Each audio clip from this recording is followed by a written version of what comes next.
I'm not a good person. I've done bad things. I've hurt people to get ahead. I've ruined people's careers just to advance mine. My children don't speak to me because of how abusive I was with them growing up. All 3 of my marriages ended in divorce due to my infidelities. Call me an atheist, an agnostic, or whatever you want, but I've never believed in a God or even a devil. I'm very aware of myself, and no matter how much pain I've caused other people, admittedly, sometimes even purposely to entertain myself, no one deserves what I went through. I'm currently laying in a hospital bed, hooked up to machines and IVs. I don't remember how I initially got here, but there was apparently an attempt on my life. The last thing I remember is working in my home office, then blackout. The nurses said I had been shot in the back of the head and was lucky to be alive. I will have permanent brain damage for the rest of my life, but luckily I'm alive. The police informed me the would-be assassin has been caught and confessed to what he did. Apparently, it was a former employee in my company. I've never met him before, but he was part of a department that I deemed obsolete and laid off the entire department. The plus side was, I was able to pay off my Corvette years early thanks to the saving of the particular closure. Apparently, one of them didn't see any silver lining to the layoffs. After I blacked out, I woke up in the hospital with medical personnel filling a small room. I was standing at the far end of the room, perplexed by my sudden awakened state as well as my unfamiliar surroundings. The medical staff were doing all they could to save someone's life. It was almost out of a movie or TV show. Although I had just woken up, no grogginess or fatigue, which was very strange. After a few seconds of trying to gather myself, I decided I needed answers. "Hey," I yelled abruptly to get someone's attention. "Why have I been brought here?" They ignored me and continued their work. Now, I know I'm not exactly the nicest guy in the world, but they could have taken 2 seconds to acknowledge me. I became impatient. "Hey, Doc!" I exclaimed as I grabbed his shoulder. I couldn't move him. He was solid. I don't mean solid like he was tough to move. I couldn't move him at all. I couldn't even move his scrubs.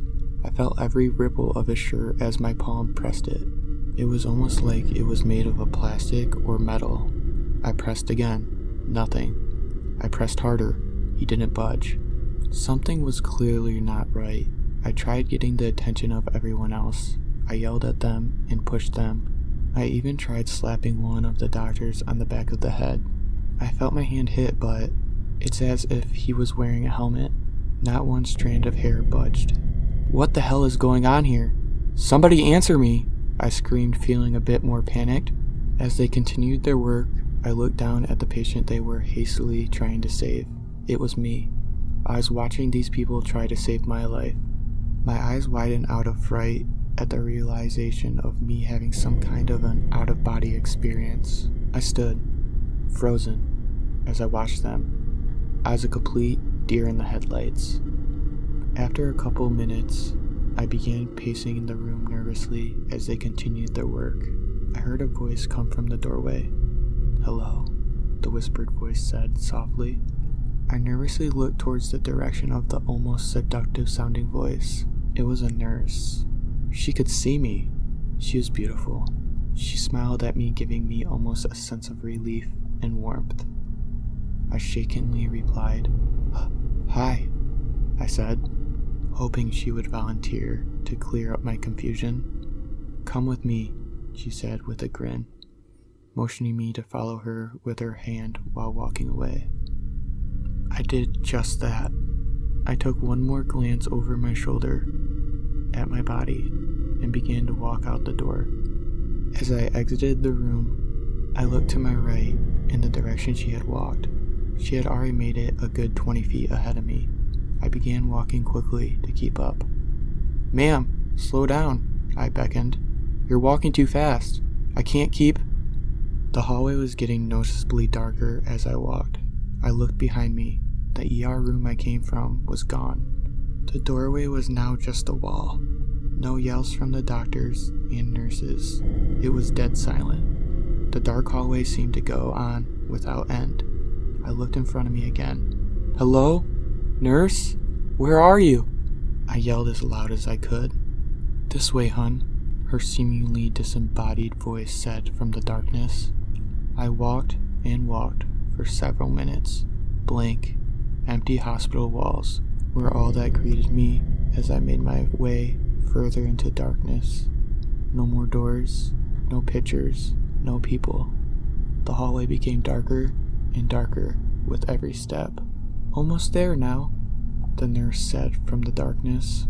I stopped right there. By now, my concern had turned to annoyance. "All right, I'm not going any further. Nurse, come back here and tell me what's happening, and then I'll come with you," I said sternly. Silence. "Hello, nurse?" If this is a game, I'm really not. I was stopped by my realization that the hospital walls were now gone. The black void the nurse had walked into was now surrounding me. The darkness seemingly went on for eternity in all directions. I stood confused. Even more confusing was the fact that, while I was completely surrounded by darkness, I could see myself clearly. My body was still lit up as if I was in daylight, yet there was just nothingness around me. Could this be some sort of purgatory? I began to hear voices coming from the darkness. At first I could only hear murmurs. I couldn't tell if they were mumbling or just in the distance since I couldn't see anything around me. They became louder and more numerous. Many voices were now yelling. I could start to hear what they were saying. "You're scum! You're getting what you deserve! You'll pay for what you did to me now! I hate you! You're evil! Finally! You're going to feel the pain you caused me!" I vividly remember some of the terrifying voices say from the darkness. I tried to cover my ears as the voices became louder and louder, but it didn't help. I dropped to my knees and yelled for them to stop. "What do you want? Who are you? Go away!" I frantically yelled. I tried to act tough and add a sternness to my orders, but my voice cracked with every demand. I ducked my head while continuing to hold my ears. The voices became louder as they continued to berate me. I felt an impact in my chest. I fell on my back and began clutching my ribs. As I looked up at who or what hit me, I saw a man standing in front of me. The hatred in his eyes is something I can't describe, nor wish to. He stood over me with his fists clenched. The voices were beginning to die down. People were starting to gather around me. One by one, they seemingly appeared from the blackness, all with similar looks of hatred on their faces. The voices stopped. There were dozens upon dozens of people surrounding me, standing there with terrifying glares. It was now eerily silent. No one was talking. I nervously panned the crowd of people around me. I put up my hands as I began to beg them to leave me alone. Who? Before I could start my plea, they began to attack me, all of them, at once. They were kicking, punching, and scratching at me. Their rants and yelling started up again, this time even angrier and meaner than before. "Stop! Go away! Help! Help!" I frantically screamed as they continued to claw and beat me. "I've been waiting a long time for this, rich man," I heard one of them say as he kicked me in the head. A woman who was clawing at my side, with her nails taunting me as well. "I'm going to tear you apart. You deserve far worse than this." I felt the raking of her claws on my torso intensely, yet, when I looked at my skin, no marks, no scratches, or blood. It's as if nothing happened but the pain was there. The group continued their assault on me as I laid in a fetal position trying to block as many of the blows as I could. This was a pain I've never felt before. The mental pain was equally strong. After what felt like an eternity, the people stopped their kicks and clawing and began tearing my clothes from my body. They were so violent about it, bending my limbs in ways that would normally break them just to get the clothes off me. But nothing was broken. though. Feeling the pain of limbs being stretched and bent without anything tearing or breaking is indescribable. The assaults continued as I laid naked on the ground, desperately attempting to plead to my attackers and blocking their strikes. It was here that I don't know why I did what I did, but I began yelling for help from an unlikely source. "God, please help me! Oh God, please help!" I yelled into the air as I felt another blunt kick to my ribs. "God is not here," one of them yelled. "He abandoned you." I didn't know what to do, so I did the only thing I could. I continued my pleas to a God I've never believed in my entire life. This seemed to anger these people the more I continued. "You're evil. No one will save you. I hate you. We all hate you. God hates you," another man said while desperately trying to get his punches in among the crowd. Just as he landed his successful strike, they stopped. They just stopped and stared at me. No one uttered a single word. They stared at me with a look of repulsion, as if I wasn't worth the beatings anymore. Without a single word spoken, they began walking away. There was a defending silence as they walked back into the darkness. I lay there, naked, beaten, and alone. No bruises, no scratches, no blood. Just the immense pain from my seemingly unending attack. I began crying as I lay beaten physically and emotionally. I began to realize where I was. This was hell, not the fiery pit of lava and rock I always imagined it would look like. It's dark and cold. I laid there for several more minutes until I felt a presence. I couldn't see anything, but there was something there, and I could feel its hatred in the stale air. This hatred, though, was far deeper. A groan whisper came from the black void around me. It was in another language, but the message was received. The tone of the voice terrified me, as I knew its intent was malevolent. As I tried looking around for where the voice came from, I felt an excruciating, painful grasp on my ankle. If my bones could break, they would have been crushed to powder. Something was dragging me violently. It was dragging me so fast. My naked, beaten body was sliding across the bare ground. The burning pain on my skin as the ground scraped underneath me was unimaginable. After, I don't know how long, I stopped. After I hugged my torso in pain for a few seconds, I began to look around. The black void was still around me, but there were people. I panicked at the thought the attackers had returned. My panic turned to confusion as I realized they weren't attacking me. They weren't even looking at me. They were all just wandering around aimlessly and naked, like me. I stood up and slowly walked towards one of them. "Who are you? Where are we?" I asked. He turned his head and slowly looked at me.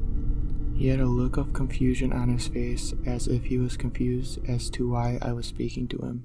He continued shuffling on, almost zombie-like. Everyone around me was doing the same, aimlessly wandering. There were hundreds, maybe thousands, if I could see further into the void. I was in hell. This is going to be my new eternity. I fell to the ground in tears. Some people turned to look at me, but all with a blank expression. As I sobbed uncontrollably on the ground, I felt the presence return paired with a growling sound. From above us, a body came hurtling to the ground, hitting with a deep thud. The person yelped in pain as they impacted. This caught the attention of the others, who then cowered in fear. They began crying while holding their arms up in the air, as if to block something. I then witnessed something truly horrifying. One of the crying people just lifted off the ground violently and disappeared into the black darkness above, paired with another growling sound. The others let out a sigh of relief and began their slow shuffling. The person who had fallen was sobbing hysterically on the ground. I ran to her to try and help. As soon as I touched her, she screamed loudly, swatting my hand from her. She got up and ran. I watched her run quickly until she disappeared into the eternal darkness. I don't know how much time has passed after that. I started walking around almost as aimlessly as the others, but all directions were just more darkness. Some people glanced at me. One man gave me a glare, as if me simply being there irritated him. No, no, no. The presence was black. I felt it. The evil that coursed through me was intense as another body dropped from the emptiness. Another thud was heard paired with a scream of pain. The others once again put their hands up in fear. An intense pain went through my entire body as some invisible force was crushing my body. It lifted me into the air. It was my turn for whatever tortures lied ahead.